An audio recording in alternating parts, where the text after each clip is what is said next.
الحمد لله رب العالمين، ثم والصلاة والسلام على أشرف الأنبياء والمرسلين سيدنا محمد صلى الله عليه وسلم، رسول الله صلوات ربي وسلامه عليه، الذي كان ينام عينه ولا ينام قلبه. أشهد أن لا إله إلا الله وحده لا شريك له، وأشهد أن سيدنا وعظيمنا مصطفى محمد صلى الله عليه وسلم. أيها الأحبة الأعزاء، يقول الله سبحانه وتعالى في محكم تنزيله: وأنزل الله عليك الكتاب والحكمة وعلمك ما لم تكن تعلم وكان فضل الله عليك عظيما. أما بعد، ndugu katika iman, leo ni siku yetu ya pili katika viwanja hivi. Lengo na madhumuni ya kujumuika katika viwanja hivi ni kutaka radhi za Allah subhanahu wa ta'ala. Ndio maana mmefunga milango yenu, mkaacha kazi zenu, mkaja hapa, si kwamba hamna cha kufanya, bali mapenzi yenu kwa Mola wenu ni makubwa kuliko shughuli zenu. Nyote mloitikia mkutano huu, Allah awakidhie mahitaji yenu. Ndugu zangu katika imani, hakika sisi ni wafuasi wa Mtume Muhammad, ni Waislamu ambao Mwenyezi Mungu ameturidhia sisi tuwe Waislamu, si kwa kumfuata yeyote, kwa maana kwamba baada ya kutupa Uislamu katupa mtume, ikiwa na manabii wengine walitangulia kabla yake, katupa vitabu. Idadi ya manabii ambao Allah subhanahu wa ta'ala kawajalia kwa watu, ambao miongoni mwa manabii wako mitume na wako manabii wako mitume waliopewa kaumu maalum, na wako manabii hawakupewa kaumu maalum ya kuongoza. Wako mitume waliopewa vitabu. Allah kawatuma mitume na manabii 124,000 kwa watu. Lengo ni nini? Ili tu aabudiwe Allah mmoja asiyekuwa na mshirika. Ndio lengo. Kaleta vitabu. Allah kajalia vitabu 104. Vitabu 104 ambavyo kavileta duniani. Kidogo hapa, ili tuweze kuvipata hivi vitabu, lazima tuangalie misingi ya uwepo wa binadamu. Ikiwa manabii wamekuja kwetu sisi, kwa sababu manabii hawa hawatokani na majini, tuelewe hilo. Hakuna nabii jini, kadhalika hakuna nabii malaika. Manabii wote na mitume wanatokana na binadamu. Yani hawa wanatokana na binadamu, kwa maana wote ni mbegu au kizazi cha Nabii Adam alayhi salam. Kama alivyosema Allah subhanahu wa ta'ala: ya ayuhan nas taqu rabbakum alladhi khalaqakum min nafsin wahida wa khalaqa minha zawjaha wa batha minhuma rijalan kathira wa nisaa wattaqullaha alladhi tasaaluna bihi wal arham inna Allaha kana alaykum raqiba.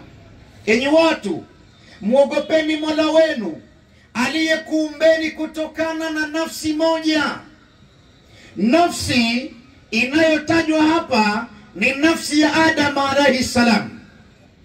Huyu Nabii Adam aliumbwa na Allah, kaumbwa na Allah, na Allah mwenyewe kampulizia roho. Yako mengi sana yanayomhusu Adam ambayo sijalenga kuyaelezea yote. Kuna baadhi ya vitu tunahitaji.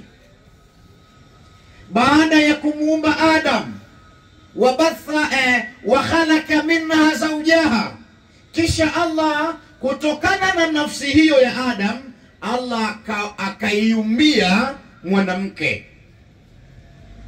Sasa zikawa nafsi ngapi? Mbili.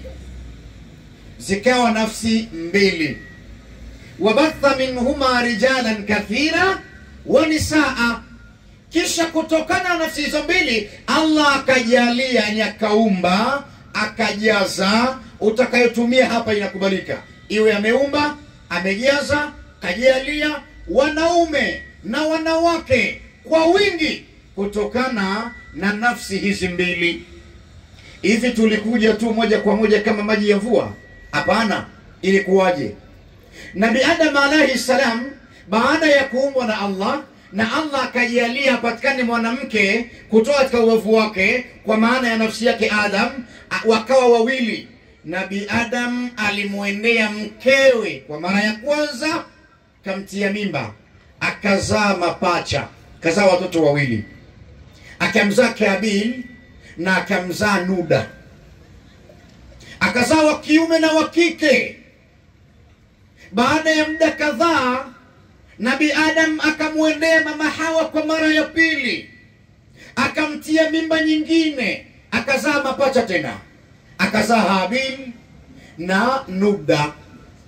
Yani huyu Kabil, sisi Waislamu tunamuita Kabil, Wakristo wanamuita Kaini.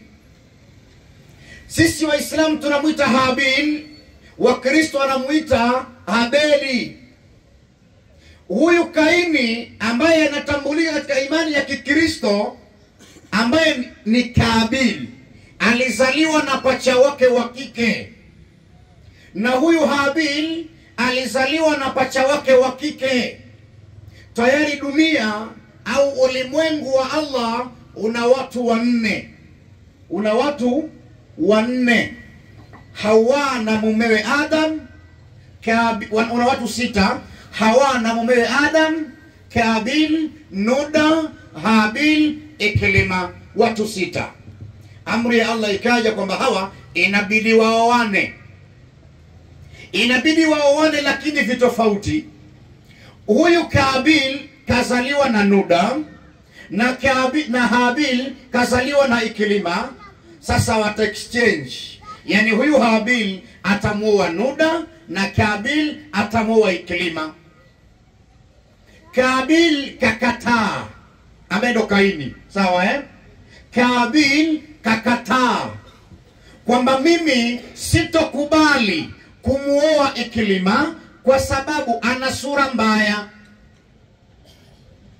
Ili jambo hili kwa wanaume lipo sana hivi. Kuna watu wanapigana kwa sababu ya sura ya mwanamke. Uongo kweli? Akakataa huyu, mimi nitaoa pacha wangu, ni mzuri, mrembo, anavutia, sitokubali kumuoa Iklima, ana sura mbaya. Ilibidi Allah alihukumu hili, akampa Adam mazingatio, akampa ufunuo kwamba awapeleke watoto wake mlimani wakatoe sadaka. Yule ambaye sadaka yake itakubalika ndiye atakayemuoa Nuda. Walikwenda kule, kisa kipana hiki. Walipofika, sadaka ya Habil ikakubalika na sadaka ya Kabil haikukubalika. Ikawa ni ishara kwamba huyu Kabil atamuoa Iklima na Habil atamuoa Nuda. Wakarudi. Ebu tazama hapa, kuna jambo la kujifunza ambalo kila mwanadamu inabidi alielewe na alifanyie kazi. Huyu Kabil kakataa amri ya Mwenyezi Mungu aliyoambiwa na baba yake Adam. Kitendo cha kukanusha, shaitani mal'un akapata nafasi ya kupenya ili kuanza kuleta machafuko. Tayari akaona nafsi ya huyu ni nafsi ya ukaidi. Huyu bwana atanifaa. Akamfuata, akamshawishi ili afanye madhara, afanye mauaji kwa ndugu yake. Habil alikuwa katika zizi la wanyama anafuga, anacheza na wanyama, akamfuata akamwambia nitakuua. Habil akamwambia kama utaniua mimi sitoinua mkono wangu nikupige wewe nikuue, kwa sababu inni akhafu Allah rabbul alamin, mimi namuogopa Mungu mlezi wa walimwengu, sitokupiga. Jamaa kaokota jiwe kampiga ndugu yake kamuua, wakabaki watu 5. Akabaki Kabil nudaiki lima hawana Adam. Lakini baada ya muda, historia hapa ni pana, baada ya muda Nabii Adam akamwendea mkewe tena, akamtia mimba, akazaa mtoto wa kiume anaitwa Shith. Huyu Wakristo wanamuita Seti. Huyu mtoto wa Adam alikuwa ni mtoto mwenye hekima sana, na ukoo wa Adam au sisi, mimi na wewe, tunatokana na huyo, kutoka kwa Adam, kwa sababu Shithi kazaliwa na Adam. Katika ukoo wa Shithi kamzaa Idris, ambaye Wakristo wanamuita Enoko. Idris akamzaa Hulul, Hulul akamzaa Mihal, Mihal akamzaa Yarib, Yarib akamzaa Lamak, Lamak akamzaa Sam, Sam akamzaa Nuh, Nuh akamzaa Sela, Sela akamzaa Arbashar, Arbashar akamzaa Nahur, Nahur katika hapa sasa akaja kumzaa Tera, ambaye sisi tunamuita Azar, Azar akamzaa Ibrahim, Ibrahim akamzaa Ismail na akamzaa Ishaqa. Kukaja kuwa hapa vizazi viwili, koo mbili hapa tayari. Tumsalie Mtume. Koo moja wakati wa Wakristo Mayahudi na wengine wapagani vile vile, kutoka kwa Ishaq. Koo nyingine ikaja kwa Mtume Muhammad sallallahu alayhi wasallam, ambayo hii koo ya Ismail ndo wanatoka Muhammad, na ukoo huo wa Ishaqa anatoka Yesu ambaye ni Isa ibn Maryam alayhi salam. Hapa ndo tukaja sisi binadamu tunajaa ulimwenguni. Lakini pamoja na sisi kujaa ulimwenguni, sio sisi tu tuliotangulia, bali walikuwepo viumbe kabla yetu ambao walikuwa wanaishi katika dunia vile vile. Tambueni hili, kuna hawa majini walikuwepo kabla yangu mimi na wewe. Hawa majini hawa, kwa sababu Mwenyezi Mungu kaumba viumbe sampuli 3. Kaumba viumbe sampuli 3 kwa maana hii, Allah kaumba viumbe kutokana na nuru. Sawa Kisha kaumba viumbe kutokana na udongo. Kisha kaumba viumbe kutokana na moto. Viumbe ambao hutokana na nuru ni malaika, ni malaika wa Allah. Viumbe ambao wanatokana na moto ni majini. Viumbe hutokana na udongo ni mimi na wewe. Sasa Allah akatupanga katika viwango. Kawaumba malaika, kawapa akili na akawanyima matamanio. Malaika la yaasuna Allah, malaika hawana madhambi, wala malaika hawana jinsia. Hakuna malaika mwanamume wala mwanamke, vyovyote vile. Wewe chukulia tu ni malaika, lakini hakuna malaika dume wala jike. Hawana matamanio malaika. Hawana nini? Matamanio. Kisha akaumba majini na watu, akawapa akili, akawapa matamanio. Mimi na wewe tunatamani, tuna akili. Lengo la akili ni nini? Akili iweze kukuwezesha wewe kudhibiti matamanio. Unaweza ukamtamani mtoto wa shule, si ndio? Tamaa hiyo tayari, si ndio Akili ikakuambia hivi, huyu mtoto wa shule ukimkurubia jela miaka 30, unakunja mkia wako. Uongo kweli? Akili imekusaidia. Sasa kama wewe binadamu unaendekeza matamanio na akili ikawa haikusaidii, una matatizo. una matatizo makubwa sana. Hili inabidi lieleweke. Kawaumba wanyama, kawapa matamanio, kawanyima akili. Mnyama ana matamanio lakini hana akili. Ndio maana hata akija mbuzi hapa, sawa, beberu akampanda mbuzi hapa, hatuwezi kushangaa, hatuwezi kushtuka, kwa sababu tunajua yule nani ni mnyama, hana akili. Wewe binadamu mpande binadamu mwenzio barabarani, kwanza tuone. Huwezi, kwa sababu unayo akili. Lakini ikifikia hatua unafanya madhambi, yani matamanio yanazidi akili, wewe una matatizo. Na hapa ndio mwanadamu wa Kiislamu anakumbushwa arudi kwa Mola wake. Arudi kwa Mola wake, kwa sababu dunia tumepewa hii dunia kwa muda wa kupimiwa. Tumekadiriwa ukienda sana miaka 70, 80. Ukitimiza hiyo 80 yenyewe unatolewa nje, unarudishwa ndani. Yani lazima utakuwa mdhaifu wa mifupa, utakuwa huwezi kufanya hili wala lile. Tumekadiriwa muda maalum, sio kama zamani watu walikuwa wanaishi hadi miaka 500. Wewe unaweza karne 5 mtu bado ana survive na yuko fiti. Lakini sisi hata karne moja hatumalizi. Tumekadiriwa umri wa kuishi. Inabidi tumkumbuke Allah subhanahu wa ta'ala. Leo tumekusanyika hapa ili tumuombe Allah tuondolee maradhi yetu. Sawa Kwanza kila mmoja aishike nafsi yake. Ishike nafsi yako, alafu uangalie kaifa nafsi yako wewe ikoje na Mola wako. Nafsi yako ipoje wewe na Mola wako?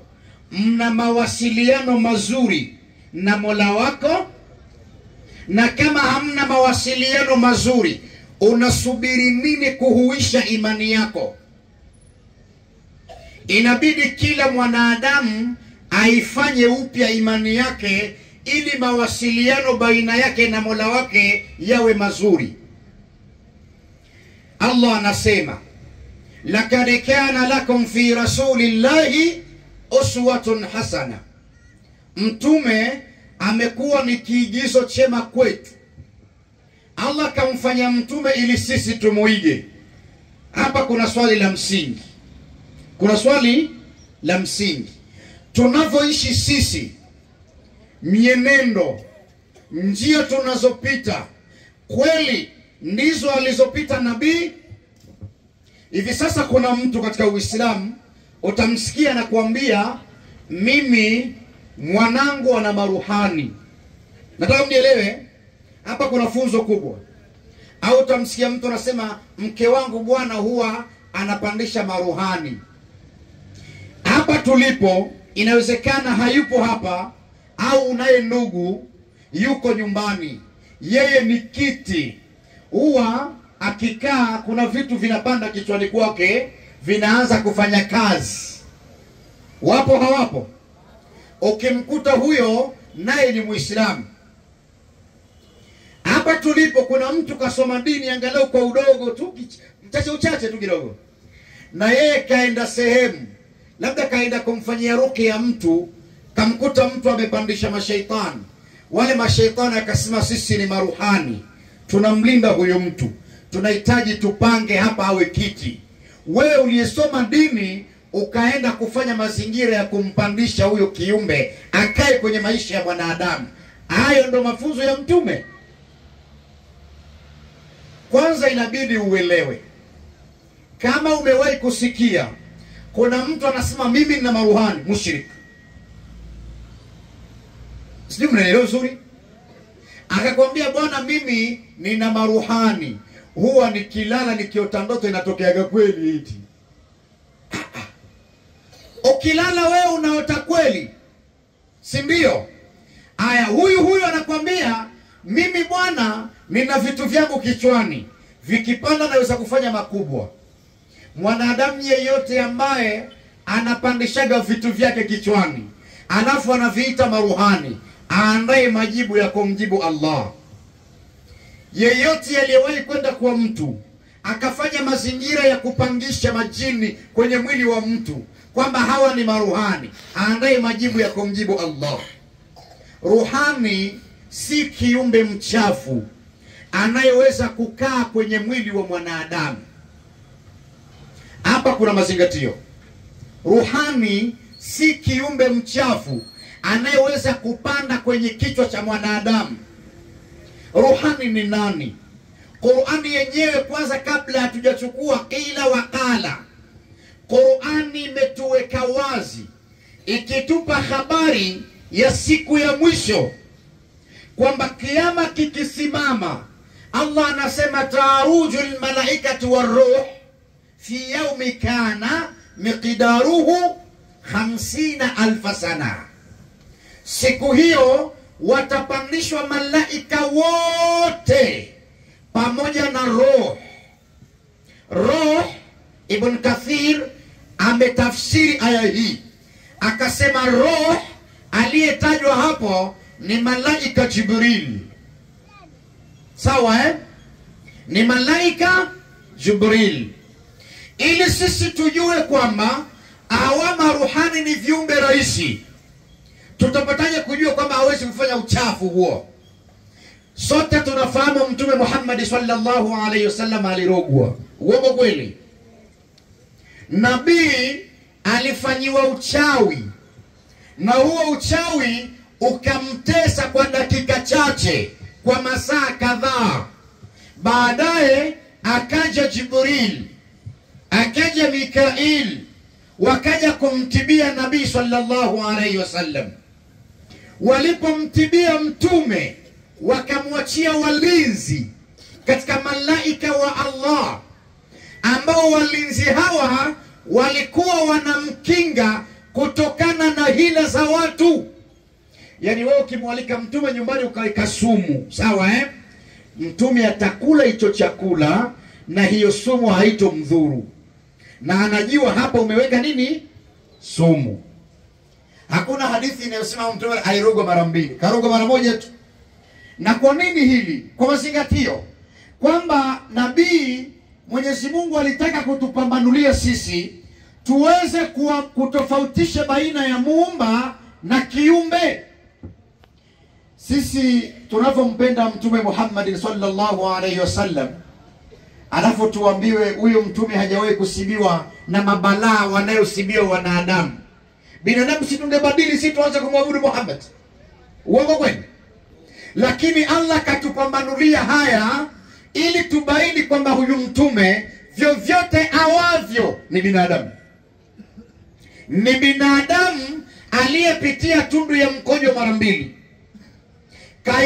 Kaingilia kupitia tundu ya mkojo wa baba yake, katokea kupitia tundu ya mkojo wa mama yake. Na wewe vile vile. Kuna mtu asiyopita huko? Hebu tuambie wewe umepitaje huko? Ujaja huko? Unaingilia tundu ya mkojo wa baba yako, unatokea kwa tundu ya mkojo wa mama yako. So usije ukawatisha watu kama unanijua mimi. Wewe nani? Maana ya mzee baba yako tu wewe. Mwenyezi Mungu kaijalia, kaihifadhi kwanza kwenye mifupa ya mbavu ya baba yako. Alipobalege akaanza, yakaenda akaingia kwenye mfuko wa kizazi, maji siku 40, maji siku 40, damu siku 40, mnofu siku 40, thumma anshanahu khalqan akhar. Kisha Allah hujalia kiumbe kingine. So acha kutisha watu, wewe ni manii iliyogandishwa kwa kijinyama. Mbele ya Mwenyezi Mungu wewe ni kidogodogo tu. Tuseme la ilaha illa Allah. Tuseme tena la ilaha illa Allah.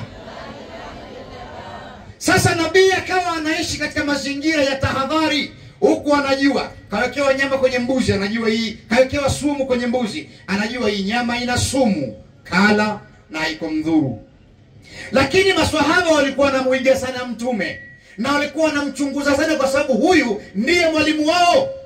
Wakamwambia ya Rasulullah, mbona siku hizi tunaona kuna tofauti? Akawa sana baada ya mtihani wa kurogwa, nabii akawa akijia na njia hii, sawa anarudi na hii. Sunna ni kwamba ukija huko fanyeje? upitie njia nyingine, si ndio? Nabii akawa anabadili njia sana. Kama alipitia hii, wakati wa kurudi anapitia njia nyingine. Wakati mwingine akitembea anaanza kuchagua sehemu pa kukanyaga. Wakamuuliza mbona hii hali? Akasema wa inna li ruhani, hakika mimi nabii ninao maruhani hawa wawili, wananilinda mimi na hila za shaitani. Hawa ni malaika, hawa ni malaika.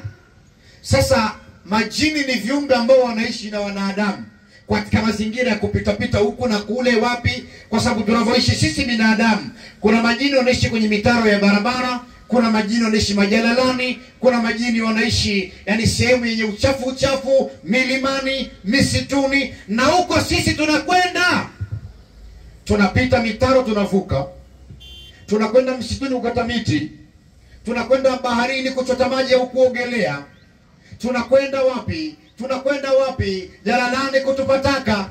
Kwa majini wako. Kabila moja la majini liliposikia kauli hiyo likasema nahnu ruhaniya, sisi hapa ndiyo maruhani, kabila letu hili ni maruhani. Hawa majini ni katika kabila ambalo wao wakija kwenye mwili wa mwanadamu, cha kwanza wanasema sisi ni maruhani, tunakuja kumlinda huyu mwanadamu. Sasa ukimsikia mtu yeyote amepandisha mashaitani na huyo shaitani akasema mimi namlinda huyu mwanadamu, usimkubalie wala kumuamini. Piga kisomo, yule aondoke, kwa sababu ni haramu nafsi kukaa ndani ya nafsi nyingine. Sijui mmenielewa? Binadamu anayo nafsi, jini anayo nafsi. Nafsi hizi mbili zikikaa kwenye kiwiliwili cha mwanadamu ni haram mbele ya Allah subhanahu wa ta'ala. Sasa ukimwona mtu anakuambia mimi nina maruhani waga wanapanda, huyo anatakiwa atubie kwa Allah na atafute njia kujinasua kwenye mtego huo. Kuna watu wanasimamia kiti. Ndio Allah sasa akasema hal unabbiukum ala man tanazzaluhum ash-shayatin, katika surati Ash-Shu'ara. Je, nikuambieni ni watu gani ambao huteremkiwa na mashaitani? Tanazzalu ala kulli afakin athim, mashaitani huwateremkia wazushi wenye madhambi. Mtu yeyote anayeteremkiwa na mashaitani ni mzushi, ana madhambi mengi. Kuteremkiwa na mashaitani tofautisha na kupandisha mashaitani. Maana kuna watu ukisoma Qur'ani wanapandisha mashaitani, si ndio? Yule anaumwa, yule ni mgonjwa. Kuna hawa yeye ni kiti, kazi yake yeye ni kutingisha kitu, wanapanda mashaitani hao. Wakishapanda hao, Allah anasema huyo ni mzushi, ana madhambi mengi. Ana madhambi mengi wallahi tena. Ibn Kathir pia ametafsiri aya hii, anasema hivi, kama orodhesha haswa. Ibn Kathir yeye anasema si hao tu, bali makuhani ni wazushi, wana madhambi mengi. Sawa Wapigao ramli ni wazushi, wana madhambi mengi. Na tabibu yeyote anayetibia watu kwa mfumo ambao sio wa Kiislamu, hajafundisha Mtume, yule ni mzushi, ana madhambi mengi. Maana yake ukienda kwa tabibu yeyote, hata kama ni Alhaj katoka Maka juzi, sawa ana kilema kinaninginia namna hii, sawa yeye anatembea na chupa ya maji ya Zamzam kuondoa kiu, sawa Kama anatibia watu, unakwenda kwake ya kutibie, ukamkuta huyu anaandika Qur'ani kwenye karatasi herufi tofauti, mfano Bismillahi Ar-Rahman Ar-Rahim, Yeye akaandika be peke yake, sin peke yake, mim peke yake, alif peke yake, lam peke yake. Yani akatofautisha zile herufi. Yule ni mshirikina, mzushi, ana madhambi mengi. Mnielewe vizuri? Naomba mnielewe. Ukienda kwa tabibu yeyote akakuandikia aya ya Qur'ani kinyume, mfano alhamdulillahi rabbil alamin, utatakiwa kuanza kuandika vipi? Alif, lam, he, mim, unaendelea, si ndio? Sasa yeye akaanza rabbil alamin, mwisho ni nun, akaja na nun, akaja na ye, akaja na re, akafuatisha, nikaanzia hiyo rabbil alamin kurudi nyuma. Huyo ni mshirikina, kimbia, atakupeleka motoni sana. Ukienda kwa tabibu yeyote, sawa tabibu ana kijichumba chake, kijichumba. Kile kijichumba marufuku mwanamke akiwa na hedhi kuingia mle, moja hiyo. Lakini akija mwanamke kutakatiba, wanaingia wao wawili tu, yule ni mzinifu. Ondoka, atakuzini huyo, kimbia. Tuseme la ilaha illa Allah. Anakuambia bwana tokeni nje nimfanyie dua. Kwani tukikaa si tunazuia kisomo Alafu cha ajabu, akitaka kukusomea ndoa na kuwekea mdomo, mwanamke anakuja mdomo sikioni. Mzinifu huyo. Mimi nazungumza, mkinichukia shauri yenu. Ukienda kwa tabibu yeyote anakuambia tusome dua, kaa nikusomee Qur'an. Lakini kabla ya kukusomea akakuambia hivi, hebu lete nazi kwanza tuandike. Kaandika nazi Kiarabu hicho, kakwambia katupe njia panda. Hakuna kitu kinachofanyika bila sababu. Takupeni sababu. Alafu wewe ukaenda njia panda, ukaenda kupiga hiyo nazi, pa, si ndio? Ukazani ndo umepona. Hapo ndo umejiroga. Hapo ndo umefanyaje? Yaani huyu tabibu sasa anakutengenezea mazingira wewe ili uwe kwa sababu kuna mawakala, uwe miongoni mwa watu ambao wapo kwenye dimbwi la kuadhibiwa na mashaitani. Katika njia hiyo watu wanaompinga Mwenyezi Mungu. Kuna watu wanafikia hatua mpaka ya kuandikiana watu aya za Mwenyezi Mungu kwenye mapaja ya miguu. Wapo hapo. Eti nakwambia mvua ni kuandikia kwenye mapaja. Kwani astaghfirullah alazim. Ukienda kwa tabibu yeyote, labda ni shekhe mashaallah ustadh, anakusomea Qur'ani, wewe mwenyewe umejua, si ndio? Angalau kidogo unajua inavyosomwa. Alafu yeye pale anapokusomea ya Qur'ani ndo anaanza bismillahirrahmanirrahim, alhamdulillahi rabbil alamin, maliki yawmiddin, na'budu wa nasta'inu, amin. Huyo siye. Huyo siye, Allah inakwambia. Yani anasoma hiyo sura yenyewe hataishi, herufi uzishiki. Hujui anasoma Kihindi wala Kijapani. Yasin al-Qur'an al-Hakim al-Musanna mubin. Yeye unasikia tu ile mubin. Tuseme la ilaha illa Allah. Hawa wamekuwa wakiharibu ulimwengu kwa kuwafanyia watu madhara. Kesho nitakuja kuzungumza njia 19 wanazotumia watu mpaka kukufikia wewe na useme mimi nimerogwa. Mchawi afanyi kazi ndogo. Wanazo njia wanazotumia. Sasa hapa nitakuja kufahamisha. Mchawi sio lazima apae na ungo. Mchawi sio lazima avae kaniki. Kuna wachawi tunaishi nao, alladhi yuwaswisu fi sudurin nas minal jinnati wako. Yani mtu ya kijicho tu, ukikaanga vitunguu ushamkera. Yani ile kuchemsha vitunguu tu yanakasirika. mbona huyu kila siku pilau, kila siku mbuzi, kila siku samaki? Kwani shida iko wapi? Samaki sio baharini, sokoni wanauzwa, sio ndio kanunue? Tuseme la ilaha illa Allah. Hili ni jambo ambalo kila mmoja inabidi alielewe. Leo tunakwenda kumuomba Allah subhanahu wa ta'ala ayaondoe maradhi katika matumbo yetu. Kwa ufupi huu nadhani nistopie hapa ili tuingie katika dua, kwa sababu sitaki magharibi tukute hapa. Tuingie katika dua alafu tupeane ratiba kadri muda unavyoturuhusu.